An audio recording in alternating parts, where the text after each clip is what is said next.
हरे कृष्णा। जो भी मनुष्य अपने आध्यात्मिक जीवन में प्रगति करना चाहते हैं, इस अस्थायी संसार में रहकर स्थायी सुख की प्राप्ति करना चाहते हैं और भगवान को प्रसन्न करना चाहते हैं, उनके लिए एक सुवर्ण अवसर आ रहा है और इस अवसर का नाम है योगिनी एकादशी।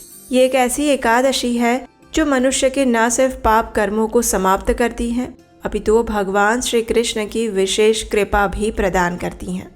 लेकिन इस बार की एकादशी को लेकर कुछ संशय है, क्योंकि इस बार भी 2 दिन योगिनी एकादशी का पालन किया जा रहा है।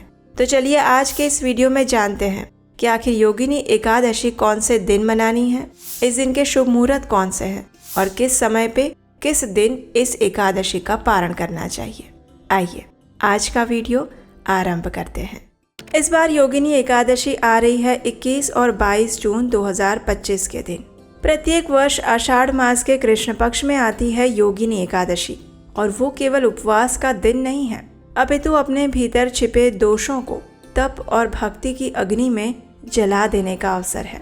पद्म पुराण में इसे मोक्ष का द्वार कहा गया है। एक ऐसा दिन जब थोड़ी सी भक्ति भी जीवन की दिशा बदल सकती है। कहते हैं कि योगिनी एकादशी का व्रत करने से शरीर रोग मुक्त होता है, मन शांत होता है और आत्मा परमात्मा से जुड़ने लगती है और इसीलिए इसे योगिनी एकादशी भी कहा जाता है, क्योंकि ये परम भगवान के साथ हमारा योग करवाती है। लेकिन इस बार एकादशी फिर से 2 दिन आ रही है, तो वास्तव में इस बार योगिनी एकादशी का आरंभ हो रहा है 21 जून 2025 सुबह 7:18 पर और एकादशी तिथि पूर्ण होगी 22 जून 2025 सुबह 4:27 पर। इस प्रकार देखा जाए तो वैसे तो 21 जून को एकादशी तिथि है, लेकिन वो सूर्योदय के बाद शुरू हो रही है। इसलिए वैष्णव भक्त उदया तिथि के अनुसार जब सूर्योदय में एकादशी तिथि ना हो तो अगले दिन उसका पालन करते हैं और यही कारण है कि कुछ भक्त इस बार 21 जून को योगिनी एकादशी का पालन कर रहे हैं, लेकिन वैष्णव भक्त इसका पालन 22 जून को करेंगे, क्योंकि शास्त्रों के मत अनुसार किसी भी तिथि की शुरुआत सूर्योदय से मानी जाती है और सूर्योदय में जब एकादशी तिथि उपलब्ध हो तभी उसका पालन भी करना चाहिए। तो इस प्रकार कुछ भक्त 21 जून को योगिनी एकादशी का व्रत रखेंगे और वैष्णव भक्त 22 को इस एकादशी का पालन करेंगे। आप दोनों में से किसी भी दिन इस एकादशी का व्रत रख सकते हैं। चलिए अब दोनों दिन के मुख्य शुभ मुहूर्त के विषय में जानते हैं। सबसे पहले बात करते हैं 21 जून 2025 शनिवार की। तो इस दिन प्रातः में सूर्योदय का समय रहेगा 5:24 और सुबह ब्रह्म मुहूर्त का समय रहेगा सुबह 4:04 से लेकर 4:44 के बीच में। शाम को सूर्यास्त होगा शाम 7:22 पर। प्रातःकालीन पूजा करने का समय रहेगा सुबह 4:24 से लेकर 5:24 के बीच में और संध्या काल की पूजा का समय रहेगा शाम 7:22 से लेकर 8:22 के बीच में। इस दिन विशेष अभिजीत मुहूर्त रहेगा सुबह 11:55 से लेकर 12:51 के बीच में और अमृतकाल का समय है 1:12 से लेकर दोपहर 2:41 के बीच में। इस दिन राहु काल लगेगा सुबह 8:53 से लेकर 10:38 के बीच में। जो भक्त 21 तारीख को एकादशी का पालन कर रहे हैं उन्हें 22 जून को इस एकादशी व्रत का पारण करना होगा और ये पारण करने का समय उन्हें प्रातः काल में नहीं मिल रहा है, क्योंकि वो हरिवासर का समय चल रहा होगा। इसलिए आप पारण 22 जून को दोपहर के समय में कर सकते हैं और ये पारण समय है दोपहर 1:47 से लेकर 4:35 के बीच में। चलिए अब देखते हैं कि जो भक्त 22 जून को वैष्णव एकादशी का पालन करना चाहते हैं उनके लिए शुभ मुहूर्त कौन से रहेंगे। 22 जून 2025 रविवार के दिन प्रातः ब्रह्म मुहूर्त का समय रहेगा सुबह 4:04 से लेकर 4:44 के बीच में।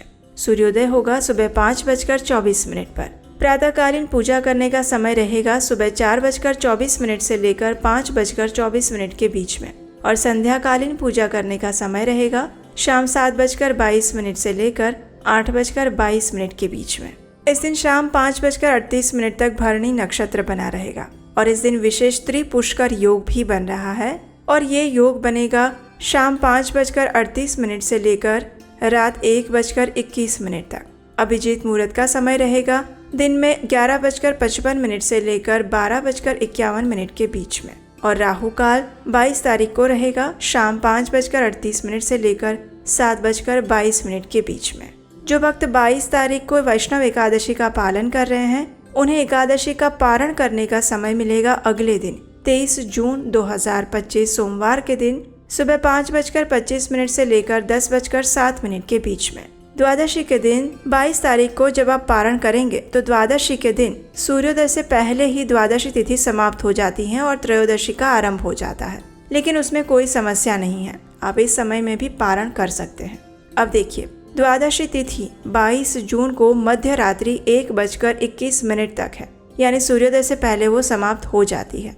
पारण का उपयुक्त समय जो होता है वो सामान्य रीत से द्वादशी के दिन सूर्योदय के बाद हरिवासर जब समाप्त हो जाता है उसके बाद मनाया जाता है, लेकिन इस बार द्वादशी सूर्योदय तक जीवित नहीं रह रही है, यानी पारण के लिए कोई भी उदया तिथि वाली द्वादशी हमें नहीं मिल रही है। तो फिर प्रश्न आता है कि क्या त्रयोदशी में पारण करना उचित रहेगा?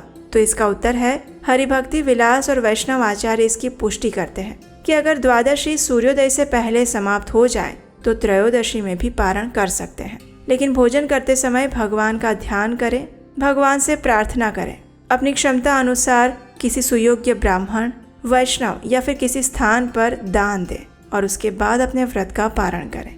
तो इस बार त्रयोदशी तिथि में भी आप पारण कर सकते हैं और वो पूर्ण रूप से शास्त्र सम्मत और उचित है, क्योंकि द्वादशी सूर्योदय से पहले समाप्त हो रही है। इस परिस्थिति को द्वादशी विहीना पारण या फिर त्रयोदशी पारण भी कहा जाता है। तो इसलिए इस बार जो भक्त 22 तारीख को एकादशी का पालन कर रहे हैं वो अगले दिन पारण करने के विषय में कोई भी संशय अपने मन में ना रखें। और यही थी आने वाली योगिनी एकादशी की संपूर्ण जानकारी, पूजा के शुभ समय और मुहूर्त के बारे में जानकारी। हमें आशा है कि ये जानकारी आपको अच्छी लगी होगी, उपयोगी लगी होगी। अगर ऐसा है तो इस वीडियो को लाइक करें और सभी को शेयर करके बता दें कि इस बार योगिनी एकादशी 2 दिन कैसे आ रही है और कौन से दिन इसका पालन करना चाहिए। आने वाली इस एकादशी से जुड़ी और भी जानकारी और कथाओं को सुनने के लिए आपके अपने चैनल उपदेश शास्त्रकम को याद से सब्सक्राइब करके रख लीजिएगा और नोटिफिकेशन ऑन रखिएगा। हरे कृष्ण।